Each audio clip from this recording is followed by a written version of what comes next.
Hello everyone, मेरा नाम उर्वशी त्यागी है और आज हम डिस्कस कर रहे हैं the concept of absolute liability, strict liability and exception to strict liability. और इसी के साथ हम डिस्कस करेंगे एक बहुत ही पॉपुलर केस जो है रायलन वर्सेस फ्लेचर।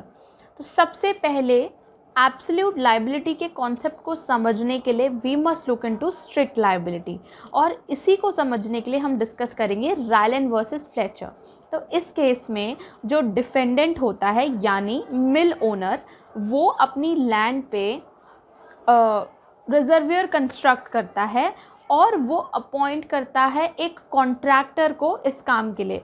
कॉन्ट्रैक्टर बिना किसी ड्यू डिलिजेंस के शाफ्ट पर वाटर रिजर्वियर कंस्ट्रक्ट कर देता है, जिसकी वजह से वाटर जो है वो बहकर प्लेंटिफ की ज़मीन में, जो कि डिफेंडेंट के ज़मीन से अटैच है, वहाँ पर चला जाता है।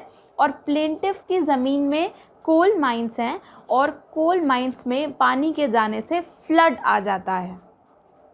इस केस में लॉर्ड्स ने क्या डिसाइड किया? लॉर्ड्स ने इस केस में डिसाइड किया दैट यहाँ पर जो डिफेंडेंट है यानी मिल ओनर, उस पर स्ट्रिक्ट लायबिलिटी आ रही है और वो लाइबल है for the act done by the contractor. यानी जो मिल ओनर डिफेंडेंट है उसने डायरेक्टली किसी भी तरीके का हार्म नहीं किया है प्लेंटिफ को, लेकिन जो कॉन्ट्रैक्टर ने विदाउट ड्यू डिलीजेंस किया है उसकी भी लायबिलिटी यानी स्ट्रिक्ट लायबिलिटी मिल ओनर यानी डिफेंडेंट पर पड़ रही है।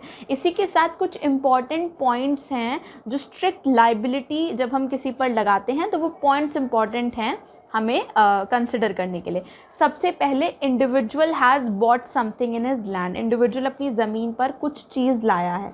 दूसरी चीज़, the individual has made a non natural utilization of that item.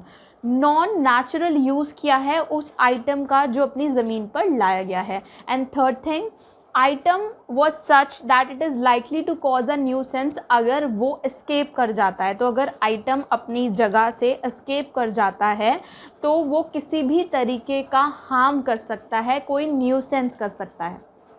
इसीलिए यहाँ पर रायलन वर्सेस फ्लेचर में हमने देखा कि जो प्लेंटिफ की लैंड थी वो अटैच थी डिफेंडेंट की लैंड से, और प्लेंटिफ की लैंड में कोल माइंस थी। और जब बिना किसी ड्यू डिलिजेंस के कॉन्ट्रैक्टर ने शाफ्ट पर वाटर रिजर्वियर बना दिए और वहाँ से वाटर जो है चला गया प्लेंटिफ की अटैच लैंड में और उससे फ्लड आ जाता है। तो ये एक ऐसा एक्ट था जो कि बिना किसी डिलिजेंस के लिया गया और नॉन नेचुरल यूज़ किया गया और इससे न्यूसेंस भी क्रिएट हुआ।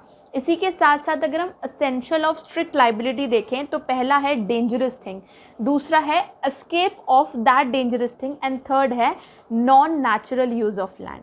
इसके साथ साथ हम देख सकते हैं एक्सेप्शन टू स्ट्रिक्ट लायबिलिटी। क्या क्या एक्सेप्शंस हैं? तो पहला एक्सेप्शन आता है एक्ट ऑफ गॉड, जिसमें नेचुरल कैलेमिटीज़, अर्थक्वेक एट्सेट्रा।